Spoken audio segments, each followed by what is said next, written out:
मैं शीशपाल चालिया, प्रधान संत शिरोमणि श्री गुरु रविदास महासभा हिसार, आज अपने समाज के लोगों को आरक्षण नीति के बारे में थोड़ा सा संक्षिप्त में बताना चाहूँगा और यह भी बताना चाहूँगा कि सरकार की द्वेष भावना से जो हमें आरक्षण नीति में नुकसान पहुँचाया गया, उसके आंकड़ों के साथ मैं ये चीज़ें समाज के लोगों के सामने रखना चाहूँगा और सरकार के सामने भी ये चीज़ें जाएंगी कि किस तरह से एक जाति विशेष को निशाना बना करके किस तरह से इस समाज को आरक्षण नीति से बेदखल किया जा रहा है।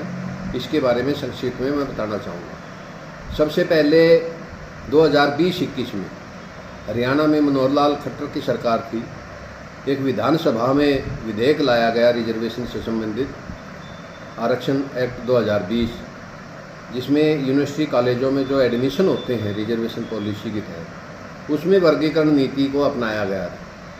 इस वर्गीकरण नीति में जो सरकार की तरफ से आंकड़े रख करके विधानसभा में प्रस्ताव पारित किया गया, उसमें हमारे चमार जाति के आंकड़े विधानसभा में नहीं रखे गए, जबकि जो डीएससी जो बनाया उसके आंकड़े इन्होंने विधानसभा में रख करके कह दिया कि इनका इतना इतना जो समाज है वो पढ़ा लिखा है। उसमें इलिटरेट दिखाए 46.75%, ग्रेजुएट दिखाए डीएससी के 3.53% और +2 जो दिखाए वो 3.75% और 10वीं पास जो दिखाए वो 6.63।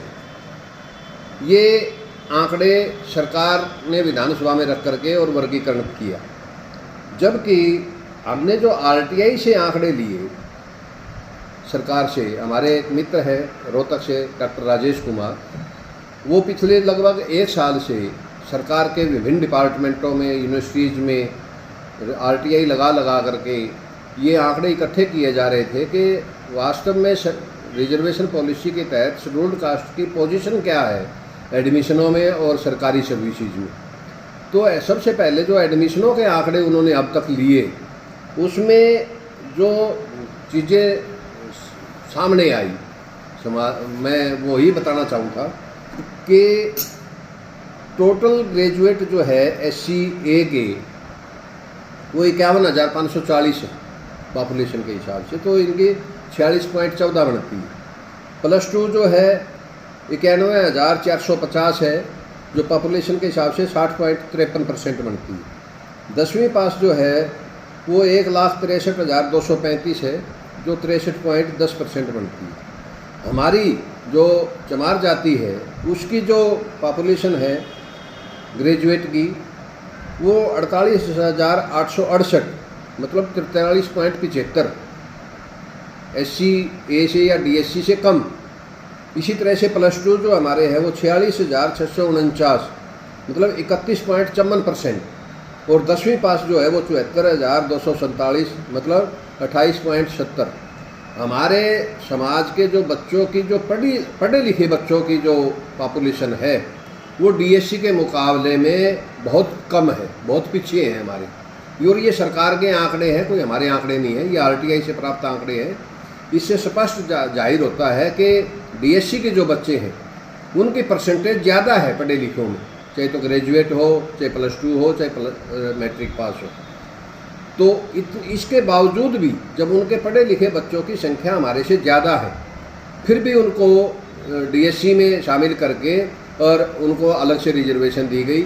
इससे बिल्कुल स्पष्ट हो रहा है सरकार के इन आंकड़ों से कि सिर्फ एक जाति विशेष को टारगेट बना करके कि चमारों के बच्चे आगे ना आ जाए, चमार आगे उन्नति ना करे, चमारों को किस तरह से आरक्षण नीति से बेदखल करे धीरे धीरे, इस तरह से इन्होंने जानबूझ करके ये हमारे को समाज को सरकार को गुमराह करके ये आंकड़े इन्होंने छुपा करके और ये SC DSC इन्होंने किया।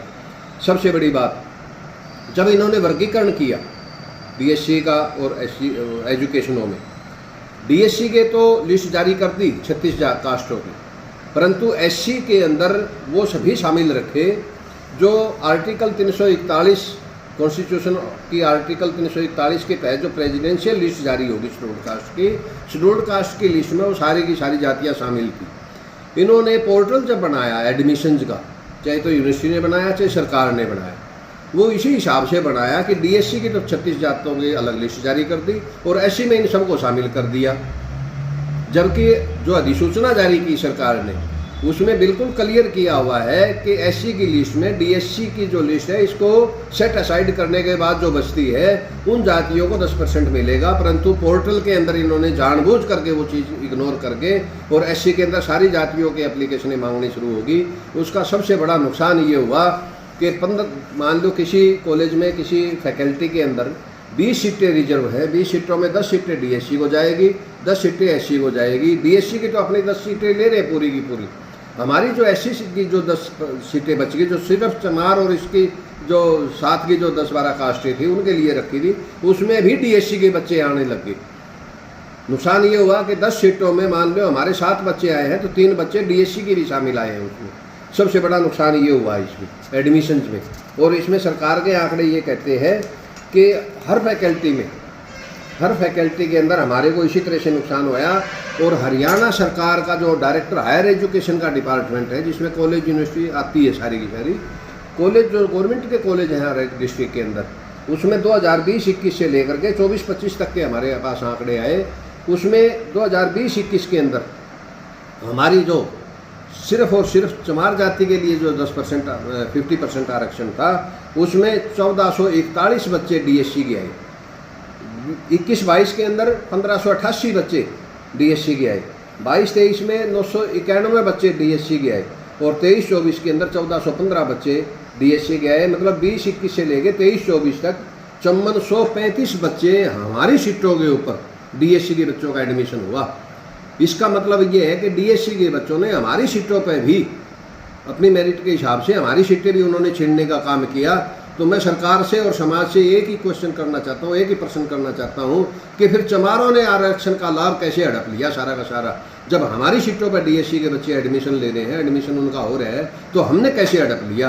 और सबसे बड़ी बात इसके अंदर जो आज तक सरकार भी नहीं कहना चाहती और सरकार के आंकड़े हमें बता रहे हैं कि जो डीएससी के लिए 50% आरक्षण किया, उसमें 80% बच्चे, 50% में से 80% बच्चे एक कास्ट विशेष धानक समाज के बच्चे ने इसमें एडमिशन लिया है।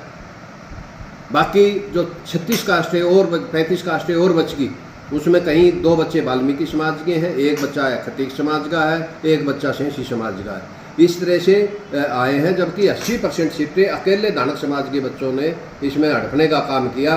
तो मैं सरकार से पूछना चाहता हूँ कि जो आरोप ये लगाते रहे, इनके मंत्री लगाते रहे, सामाजिक न्याय मंत्री सरेआम पब्लिक के माध्यम से ये कहता रहा कि आरक्षण का सारा लाभ एक जाति विशेष उठाती रही। अब डीएससी और ओएससी करने के बाद में जब 80-85% बच्चे अकेले धानक समाज के कैसे आ रहे हैं? जो 32 कास्टें 30-32 कास्टें जो और बच गई डीएससी में, उनका तो एक भी बच्चा नहीं आया। 2020-21 में एडमिशन से लेकर के आज तक के हमारे पास आंकड़े आए हैं, आरटीआई से हमने आंकड़े प्राप्त किए हैं, इनमें तो एक भी बच्चा 32 कास्टों का नहीं आया। अकेले धानक समाज के 80-85% बच्चे आ रहे हैं। तो अब डीएससी की सीटें कौन हड़प रहा है? क्या सरकार इसको स्पष्ट करेगी? क्या समाज जो शेड्यूल्ड कास्ट का जो सारा समाज है वो इसको क्लियर करेगा? इससे साफ जाहिर हो रहा है कि जो जमात पढ़ेगी, जो कास्ट पढ़ाई करेगी वो आगे आएगी। अब डीएससी में धानक समाज के बच्चे पढ़ रहे हैं, आगे आ रहे हैं, तो वो सारे का सारे वो ले रहे हैं। जो पहले जब हमारी सीटों पर वो बच्चे आ रहे हैं, उनके बच्चे आ रहे हैं, धानक समाज के बच्चे आ रहे हैं जो समारोह के लिए आरक्षित थी, तो अब ये आप लगा सकते हो कि हमने कैसे हड़प लिया फिर आरक्षण का सारा लाभ। इसी तरह से अब इसमें रिक्रूटमेंट में जो 2024 के अंदर रिक्रूटमेंट की सरकार ने, उसमें सिंगल पोस्ट जो एडवर्टाइजमेंट होती है वो डीएससी के बच्चों के लिए होती है। इसका मतलब एक पोस्ट एडवर्टाइजमेंट है और एक पोस्ट आपने 100% डीएससी के लिए रिजर्व कर दी। फिर ओएससी के बच्चे कहाँ जाएंगे? ओएससी के बच्चे 35 साल जब तक वो नौकरी करेगा, 40 साल 45 साल तब तक वेट करेगा, 45 साल 40 साल बाद उसको मौका मिलेगा। यह प्रक्रिया भी सरकार की सिर्फ द्वेष भावना से ग्रस्त होकर के की गई है। जबकि अगर सरकार ने डीएससी ओएससी करना ही था, ईमानदारी से करना था, तो सबसे पहले ये करते कि जो सिंगल पोस्ट है वो जनरल शेड्यूल्ड कास्ट के लिए एडवर्टाइजमेंट होगी, उसमें डीएससी के बच्चे भी आ सकते हैं, ओएससी के बच्चे भी आ सकते हैं, जिसकी मेरिट बनेगी उसका सिलेक्शन हो जाएगा। 2 पोस्टें अगर रिजर्व होगी तो उसमें एक डीएससी को दे, एक ओएससी को दे, उसमें कोई फर्क नहीं था। परंतु सरकार ने जानबूझ करके ये किया कि चमारों के बच्चे किसी भी सूरत में ना तो एडमिशनों में आए और ना रिक्रूटमेंट में आए। ये इन्होंने खेल किया पूरे हरियाणा के अंदर।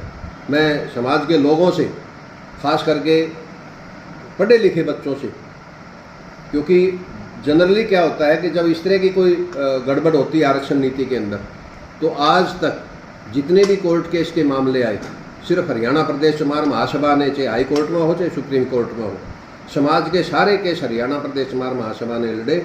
और उसका ये हुआ कि कोर्ट जो है, चाहे हाई कोर्ट हो चाहे सुप्रीम कोर्ट हो, जब पब्लिक रिट पेटिशन किसी संस्था की तरफ से डलती है तो उस पर इतना तवज्जो उसको नहीं मिलती, उसको लॉन्ग रन में डाल दिया जाता है। अगर प्रभावित आदमी, प्रभावित बच्चे खुद अपने तरफ से अगर पेटिशन फाइल करे तो उसमें न्यायालयों की तरफ से भी उसको जल्दी रिलीफ मिलता है, उसकी सुनवाई जल्दी होती है। मान लो किसी बच्चे का एडमिशन नहीं हुआ, हमारी 10 सीटें हैं, हमारी 10 सीटों के अंदर जब तक हमारे बच्चे हैं, चाहे वो लो मेरिट में जाए, वहाँ मेरिट का तो कोई झंझट ही नहीं है, जो प्रेस्क्राइब क्वालिफिकेशन उस एडमिशन के लिए रख दी और हमारा बच्चा प्रेस्क्राइब क्वालिफिकेशन पूरी फुलफिल करता है, उसकी मेरिट कहाँ जा रही है, सवाल ये नहीं है। वो 10 सीटें हमें मिलेगी, उसमें डीएससी के बच्चे नहीं आ सकते। अगर सरकार की गलत नीति की वजह से, सरकार की गलत कार्य प्रणाली की वजह से हमारी सीटों के ऊपर अगर डीएससी के बच्चे आ रहे हैं, तो इस बात का जो एडमिशन लेने वाले बच्चे हैं वो खास करके विशेष ध्यान दें कि ऐसी चीज़ों को वही रोक सकते हैं। उन्हें आगे आना चाहिए, आगे आकर के सामाजिक संस्थाओं से संपर्क करें। हम उनके फाइनेंशियल तो मदद कर सकते हैं समाज से पैसा इकट्ठा करके, परंतु कोर्ट के उन्हीं बच्चों को डालना पड़ेगा जो प्रभावित हों। इसी तरह से रिक्रूटमेंट के अंदर भी पिछले दिनों भी एक रूलिंग आई है सुप्रीम कोर्ट की कि जिस डेट में पोस्ट एडवर्टाइजमेंट होती है उस डेट में आरक्षण नीति क्या कहती है, रिक्रूटमेंट उसी हिसाब से होगी। मान लो एडवर्टाइजमेंट जिस डेट में हुई उस वक्त एडवर्टाइजमेंट के वक्त अगर डीएससी और ओएससी का अलग अलग वर्गीकरण नहीं था, कॉमन एससी थी, तो वो पोस्टें भी जब भरी जाएंगी, जब इंटरव्यू होगा, जब रिजल्ट आएगा, टेस्ट दिया जाएगा, तो वो कॉमन एससी के हिसाब से मेरिट बन के उन पर सिलेक्शन होगी।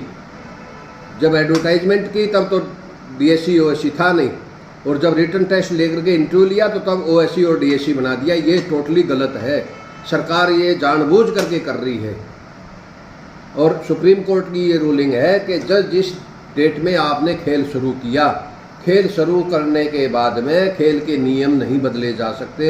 ये एक सेट परमानेंट वो डिसीजन है, मतलब एक नज़ीर है सुप्रीम कोर्ट की कि आप ऐसा नहीं कर सकते, परंतु सरकार जानबूझ करके ऐसा कर रही है। सारी यूनिवर्सिटियों में ऐसा हो रहा है, सारे एसएससी एचपीएससी सभी जगह ये चीज़ हो रही है कि एडवर्टाइजमेंट हुई 2020-22 के अंदर और आज की डेट में उसके इंटरव्यू हो रहे हैं। 2024 के अंदर सरकार ने वर्गीकरण लागू कर दिया, तो 2020-21 की या 21-22 की या 22-23 की एडवर्टाइजमेंट के अंदर 2024 की अधिसूचना काम नहीं करेगी।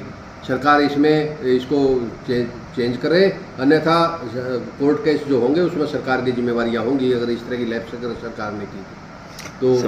समाज को कुछ कहना चाहोगे? मैं इस के माध्यम से सिर्फ एक ही बात समाज के सामने रखना चाहता हूँ कि जो बच्चे एडमिशन के टाइम में जिनको जैसे जैसे मैंने बातें बताई, अगर ये बातें एडमिशन के टाइम आती हैं तो अपने अपने बच्चों को जागरूक करें, पढ़ने वाले बच्चों कि वो इस दिशा में ध्यान दें, क्योंकि कॉलेजों में यूनिवर्सिटियों में वही बच्चे जाते हैं, कट ऑफ लिस्ट जारी होती है, सूचना पट के ऊपर लिस्टें लगती है, जो भी इस तरह की कोई अनियमितता उनके नोटिस में आती है तो वो सबसे पहले हिसार शहर के अंदर तो ये संस्था है, बाकी हर जिलों के अंदर हमारी संस्थाएं हैं, वो संस्थाओं के नोटिस में वो चीज़ लेके आएँ और संस्था उसको हर तरह से मदद करने को तैयार है। रही बात रिक्रूटमेंट की, रिक्रूटमेंट में जैसे मैंने पहले भी बता दिया कि इस तरह की कोई अगर उदाहरण आते हैं 2024 से पहले की कोई एडवर्टाइजमेंट है और उसमें 2024 की नीति